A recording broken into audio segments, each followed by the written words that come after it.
Eto guys, luto na yung aming torto. Ayan, so malalaki siya at matataba. So ngayon is papakita ko sa inyo kung paano ang pagkain nito. Ayan, dahil sa malalaki at mukhang maaligi.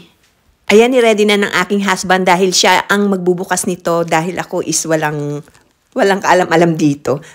Ayan, so pinarty-party na at ayan, bubuksan na yung pinakatalukap niya. Ayan, so ganyan yung pagbukas. Wow, ayan mo, makikita nyo na talagang maaligi siya. Ayan o, ang taba talaga. Looks so yummy.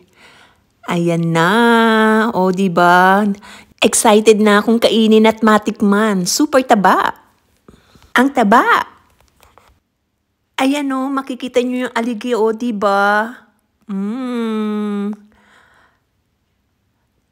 Yummy. Ang sarap talaga guys. At napakalinamnam dahil nga ito'y fresh na fresh nung aking niluto.